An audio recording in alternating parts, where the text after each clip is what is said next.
Hello दोस्तों, स्वागत करते हैं आप सभी का आपके अपने यूट्यूब चैनल जैकपुर पे। बस 15 मिनट, सिर्फ 15 मिनट मुझे दे दो।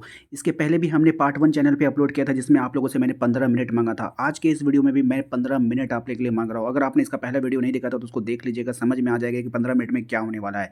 देखिए, यूट्यूबर बहुत सारे हैं, बहुत लोग आप लोगों के लिए वीडियो देते हैं। ऑब्जेक्टिव तो सभी को देगा, हर एक वीडियो में कुछ ना कुछ ऑब्जेक्टिव रिपीट होता रहता है, लेकिन हम कुछ डिफरेंट करने वाले हैं। सबकी तरह हम आपको वीडियो नहीं दे पा रहे हैं, लेकिन हम आपके लिए कुछ अलग करना चाहते हैं। बस सिर्फ 15 मिनट। अगर आपको वीडियो अच्छा ना लगे ना तो लाइक मत करना, चैनल को अनसब्सक्राइब करके चले जाना। वीडियो काफ़ी इंपॉर्टेंट होने वाला है। बोर्ड एग्जाम देखो, बहुत सारे यूट्यूबर ने भी हार मान लिया है कि बोर्ड एग्जाम में सोशल साइंस का क्वेश्चन कहाँ से पूछा जाता है। सभी ने सिलेंडर कर दिया है, सभी हार मान गए। आप लोग भी प्रीवियस ईयर क्वेश्चन देखोगे, लॉलीपॉप क्वेश्चन एग्जाम में नहीं आता है, छोटे छोटे क्वेश्चन एग्जाम में नहीं आते। क्वेश्चन बिल्कुल डीप से पूछा जाता है। तो वीडियो काफ़ी इंपॉर्टेंट होगा, शुरू से लेकर अंत तक बने रहना है। और यदि आप हमारे चैनल पर पहली बार आए तो सब्सक्राइब कीजिएगा, लेकिन वीडियो देखने के बाद। ठीक है, तो चलिए शुरू करते हैं। यहाँ पर सबसे पहला जो इम्पोर्टेंट है ये आपको याद होना चाहिए। ठीक है, क्यों याद होना चाहिए? क्योंकि ये सब्जेक्टिव में आपका पूछा जाएगा। ठीक है, राष्ट्रवाद की परिभाषा। राष्ट्रवाद का शाब्दिक अर्थ होता है राष्ट्रीय चेतना का उदय। ऐसी राष्ट्रीय चेतना का उदय जिसमें राजनीतिक, आर्थिक और सामाजिक एवं सांस्कृतिक एकीकरण का आभास हो। ठीक है, यानी कि राष्ट्र के प्रति प्रेम भी होता है इसका मतलब। ठीक है, अब यहाँ पे देखो राष्ट्रवाद का क्या कारण था। राष्ट्रवाद के उदय के कारण, भारत में राष्ट्रवाद का उदय विभिन्न शक्तियों और कारणों के संयोग का परिणाम था, जिसके निम्नलिखित वर्गों में बांट कर अध्ययन करते हैं। ठीक है, अब देखो यहाँ पर जो आप देख पा रहे हो कि भारत में जो राष्ट्रवाद हुआ उसके ये सब कारण थे। क्या कारण थे इसके बारे में आपको जानकारी होना चाहिए। सबसे पहले था राजनीतिक कारण।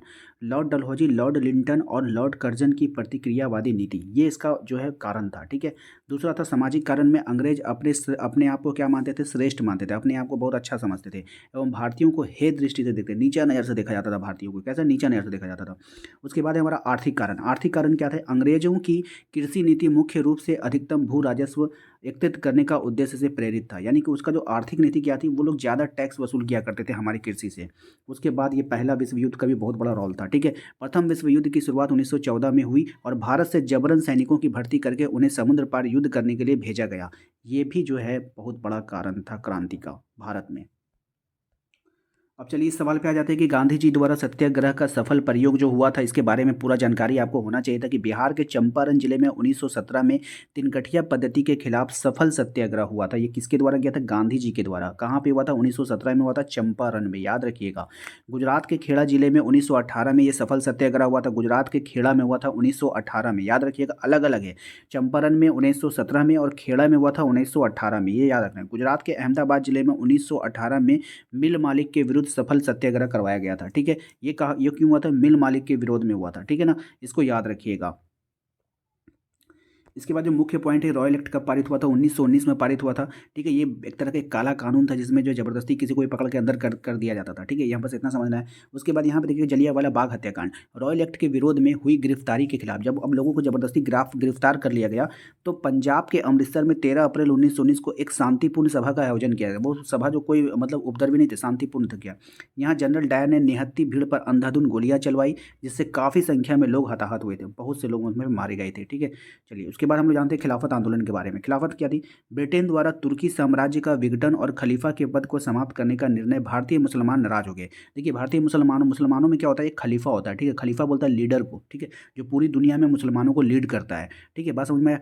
तो ब्रिटेन के द्वारा क्या हुआ था? तुर्की साम्राज्य का विघटन कर लिया। मतलब तुर्की में जो एक तुर्की साम्राज्य था, ऑटोमन साम्राज्य, बहुत बड़ा साम्राज्य था जहाँ जो जिसका मुस्लिम दबदबा पूरे दुनिया पर था। वे क्या किया था? अंग्रेजों ने उसको खत्म कर दिया। खत्म करने के बाद जो खलीफा का जो पद होता था ना, जो उसका पोस्ट होता था, उसको समाप्त कर दिया, जिस कारण जो भारत में मुसलमानों को में गुस्सा आ गया। अरे ये अंग्रेज हमारे यहाँ भी है और हमारा जो कौम का जो है, हमारा धर्म का जो है पोस्ट को नष्ट कर रहा है। तो उसके बाद मोहम्मद अली जिन्ना और शौकत अली, मोहम्मद सॉरी जिन्ना नहीं, मोहम्मद अली ने और शौकत अली के नेतृत्व में भारत में 1919 में खिलाफत आंदोलन शुरू कर दिया गया था। तो जो खिलाफत आंदोलन था किसके लिए? धर्म से रिलेटेड था, लेकिन था किसके लिए? अंग्रेज के लिए। तो वो लड़ेगा किससे? अंग्रेज से लड़ेगा, तो इससे हमारा ही देश को फायदा हुआ। ठीक है, चलो अब आते हैं असहयोग आंदोलन। असहयोग ने महात्मा गांधी ने 1 अगस्त 1920 को असहयोग आंदोलन की शुरुआत की। ठीक है, कब किया था? ये शुरुआत किया था 1 अगस्त 1920 को। इसको याद रखिएगा, आप लोग याद नहीं रखते हो। पहली बार इस आंदोलन को समाज में सभी वर्गों में भागीदारी थी। ठीक है, इस आंदोलन का निम्नलिखित कार्य थे। क्या था? सरकार की उपाधियों, प्रशस्ति पत्रों को लौटाना। यानी से कौन कौन से कार्य थे? यानी सरकार ने जितनी भी उपाधि दिया था इनको वो लौटा देगा। ठीक है, सरकारी स्कूलों, कॉलेजों, अदालतों, विदेशी कपड़ों का बहिष्कार करना। ठीक है, ये सब बहिष्कार करना है। स्वदेशी का प्रचार प्रसार, कताई बुनाई, यानी कि अब आप लोग अंग्रेजों को कपड़े नहीं पहनेंगे, अपने से बुन करके कपड़े पहनना। स्वदेशी, देश में निर्मित चीज़ों का मतलब कि प्रचार प्रसार करना। राष्ट्रीय विद्यालयों तथा पंचायती अदालतों की स्थापना। यानी हमारा जो देश है वह हमारा देश का विद्यालय होना चाहिए, हमारे देश की पंचायत होना चाहिए, ये सब होने चाहिए, ठीक है ना, ये इसका उद्देश्य था। कुछ विद्रोह जो हुए थे ग्रामीण इलाकों में थे, इसको आप लोगों को ध्यान में रखना है। संयुक्त प्रांत के अवध में तालुकेदारों के जमींदारों के खिलाफ एक विद्रोह हुआ था। फरवरी 1919 में नाई धोबी की सामाजिक बहिष्कार कार्यक्रम चलाया गया था, ये इंपॉर्टेंट है, इसको आप लोगों को ध्यान में रखना है।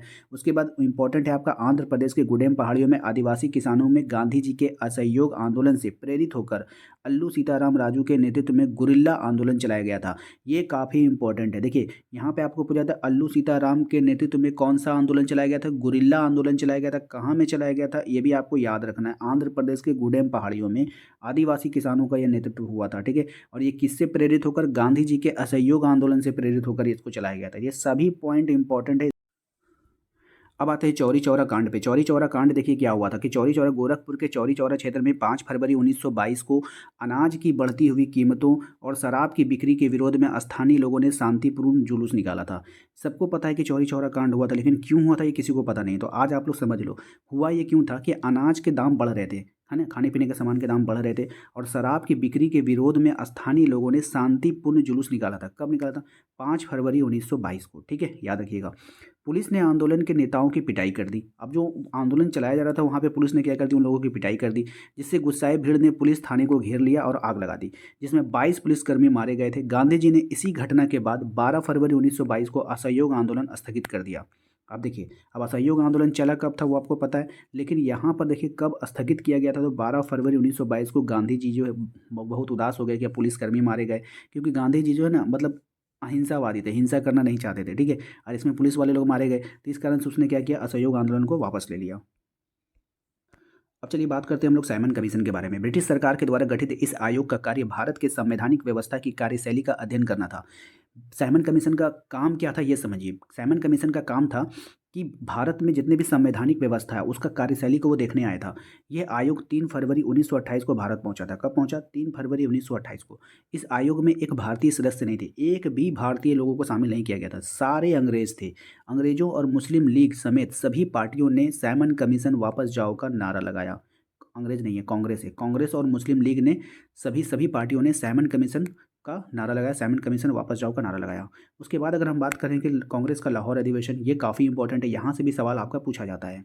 दिसंबर 1929 में जवाहरलाल नेहरू की अध्यक्षता में कांग्रेस में लाहौर अधिवेशन पूर्ण स्वराज की मांग औपचारिक रूप से मान लिया गया। अब देखिए यहाँ पे सवाल पूछा जाता है कि पूर्ण स्वराज की मांग कब मानी गई थी, तो किस अधिवेशन में? तो कांग्रेस के लाहौर अधिवेशन में। याद रखिएगा, पूर्ण स्वराज की मांग किस अधिवेशन में मांगी गई थी? लाहौर अधिवेशन में।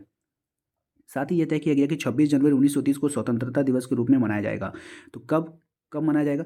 26 जनवरी 1930 को। ये किस अधिवेशन में पारित हुआ था? तो लाहौर अधिवेशन में, याद रखिएगा। उसके बाद है हमारा इंपॉर्टेंट है नमक सत्याग्रह, दांडी मार्च। भारत के वायसराय लॉर्ड इरविन ने जब गांधी जी की 11वीं सूत्रीय मांगे को मानने से इनकार कर दिया, तब गांधी जी ने सविनय अवज्ञा आंदोलन के अंतर्गत 12 मार्च 1930 को साबरमती आश्रम से अपने 78 अनुयायियों के साथ नमक यात्रा सत्याग्रह की शुरुआत करी थी। अब यहाँ पर इम्पॉर्टेंट बात क्या है समझ लीजिएगा। ये आंदोलन नमक जो सत्याग्रह हुआ था वो हुआ क्यों था? ये इसलिए हुआ था कि जब गांधी जी के 11 सूत्री मांगों को मानने से इनकार कर दिया गया था, ठीक है, 11 सूत्री मांगों को मानने से इनकार किया गया, तब ये नमक आंदोलन हुआ था, ठीक है। आंदोलन कब हुआ था? 12 मार्च 1930 को। कहाँ से हुआ था? साबरमती आश्रम से अपने 78 अनुयायियों के साथ इस जो है आंदोलन को शुरू किया गया था। कितने अनुयायी थे? 78, याद रखिएगा। 6 अप्रैल को दांडी पहुंचकर गांधी जी ने समुद्र का पानी उबालकर नमक बनाना शुरू कर दिया और ये कानून की अवज्ञा की, ठीक है, बात समझ में आया? नमक कानून। अब आते हैं हम लोग गोलमेज सम्मेलन। गोलमेज सम्मेलन से भी काफ़ी सारा क्वेश्चन एग्जाम में बनता है। तो साइमन कमीशन की रिपोर्ट पर विचार विमर्श करने के लिए ब्रिटिश सरकार ने लंदन में 3 गोलमेज सम्मेलन का आयोजन करवाया था। अच्छा, गोलमेज सम्मेलन का आयोजन किसने करवाया था? तो आप लोग बताइएगा। ब्रिटिश सरकार ने। किसने बनाया था? ब्रिटिश सरकार ने। तो पहला हुआ था प्रथम गोलमेज सम्मेलन। प्रथम गोलमेज सम्मेलन 1930 में हुआ था। कब हुआ था? 1930 में। दूसरा कब हुआ था? 1931 में। तीसरा कब हुआ था? 1932 में। लगातार हुआ था, इसका कन्फ्यूज़न नहीं होना चाहिए किसी को भी, ठीक है। तो 1930 में हुआ। कांग्रेस और कम्युनिस्ट पार्टी को छोड़कर बाकी सभी दलों ने भाग लिया था, ठीक है, बाकी सभी दलों ने भाग लिया था। ये इंपॉर्टेंट होता है। दूसरा ये वाला इतना इंपॉर्टेंट है, बहुत इंपॉर्टेंट है। क्यों? क्योंकि इसमें गांधी जी ने भाग लिया था। द्वितीय गोलमेज सम्मेलन में गांधी जी ने एकमात्र कांग्रेस के प्रतिनिधि के रूप में भाग लिया था। गांधी जी ने किस गोलमेज सम्मेलन में भाग लिया? तो द्वितीय गोलमेज सम्मेलन में भाग लिया था। ठीक है, इसको याद रखना है आपको। बात आती है तृतीय गोलमेज सम्मेलन की। तृतीय गोलमेज सम्मेलन का कांग्रेस पार्टी ने बहिष्कार कर दिया था।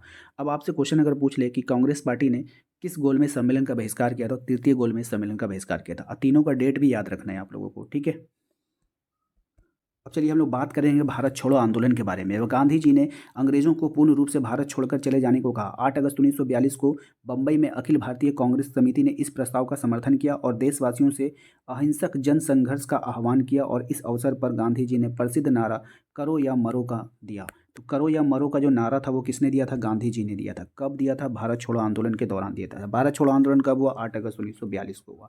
ये सब इंपॉर्टेंट है, याद रखना है। चलिए अब बात आती है पूना समझौता पैक्ट की, यानी पूना पैक्ट की। ब्रिटिश सरकार द्वारा दलित वर्ग को पृथक निर्वाचक मंडल की सुविधा दिए जाने के विरोध में गांधी जी और भीमराव अंबेडकर के मध्य 26 सितंबर 1932 को एक समझौता हुआ जिसे पूना पैक्ट कहा जाता है। सबसे पहले बात की पूना समझौता या पूना पैक्ट किसके बीच हुआ था?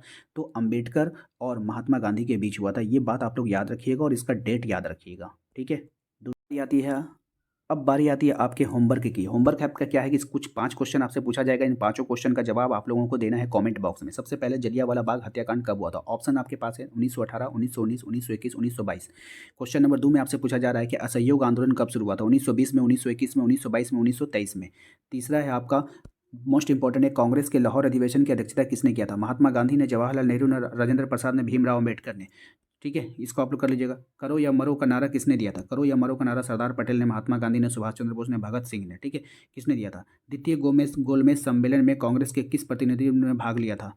तो ये देखिए आगे ना सवाल, तो ये किसने दिया? सरोजिनी नायडू ने भाग लिया था, मदन मोहन मालवीय ने लिया था, महात्मा गांधी ने लिया था, पंडित जवाहरलाल नेहरू ने लिया था। ये आप लोग कर लीजिएगा। ठीक है, 4 से 5 सवाल दिया ऑब्जेक्टिव में, और ये सवाल काफ़ी इंपॉर्टेंट है, इसको आप लोग सब्जेक्टिव में तैयारी करके रखिएगा। ठीक है, सत्याग्रह के विचार का क्या अर्थ है, रॉयल एक्ट के बारे में समझाना है, साइमन कमीशन के बारे में लिखिए। ये आप लोगों का इंपॉर्टेंट है, याद कर लेना है आप लोगों को। ठीक है, दूसरा है दीर्घ में जो इंपॉर्टेंट है वो देख लो यहाँ पे क्या क्या है।